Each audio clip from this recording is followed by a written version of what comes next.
Today, I want to share a picture with you. So, picture this.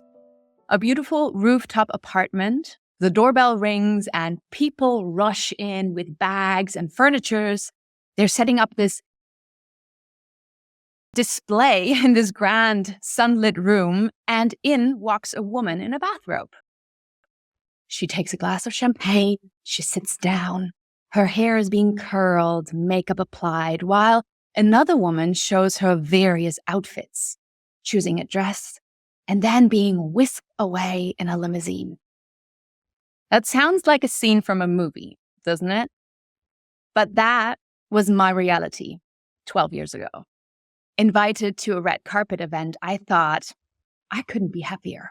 For me, that was success. That was what I've worked for. And I convinced myself that I should be happy, that I should be grateful, and that I was living the dream, that I was successful. But yet inside, it felt more like a nightmare. I struggled constantly with my weight, with my appearance. I had a very, very blurred self-image and was often told that I was, often told subtle and upfront that I was too big or too tall. So, spoiler alert, a lot of male actors are rather short, and a towering female lead doesn't look always good on TV. So I was constantly felt bad about my body. Moreover, I battled intensely with imposter syndrome. How did I get here? I'm not good enough. What if they find out? And the cherry on top? My agent dumped me because I was pregnant. Why am I sharing this? Because I had pushed so hard for what I thought was my dream, for what I thought success in my life would look like, that I lost my spark, that I lost my magic. And when it all fell apart, I couldn't admit that it was over. I had worked too hard.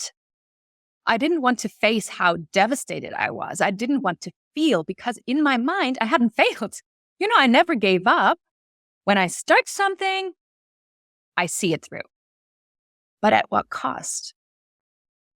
Have you ever neglected your needs, pushed through even when everything inside you screamed, stop?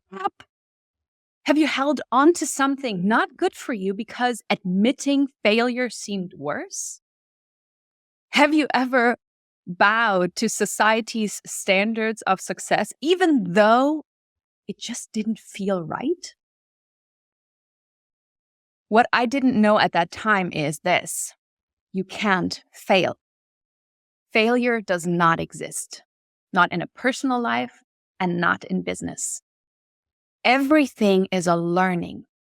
Everything is growth. My clients often don't believe me at first, so we create a timeline marking major life events, turning points in their careers and businesses, and then we categorize these events as good or bad.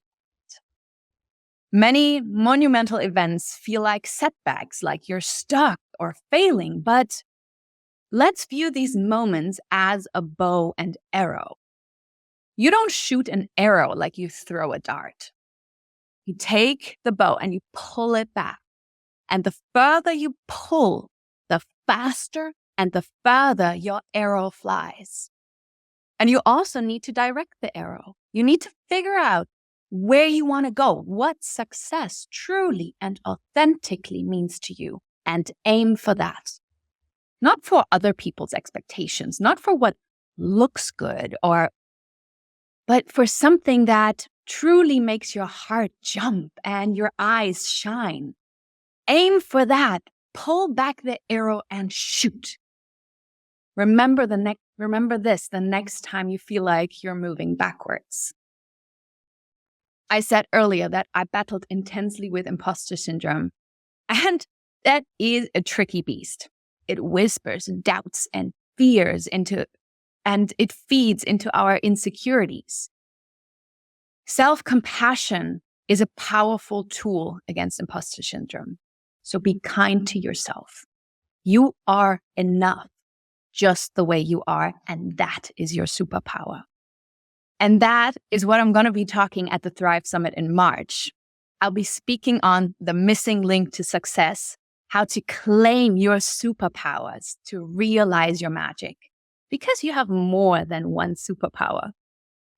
My journey from the sunlit room to where I stand today wasn't easy, but every setback, every moment I thought that I was failing was actually me stepping back on that bow and propelling me forward. So your journey might be different, but the principle remains the same. You're not failing.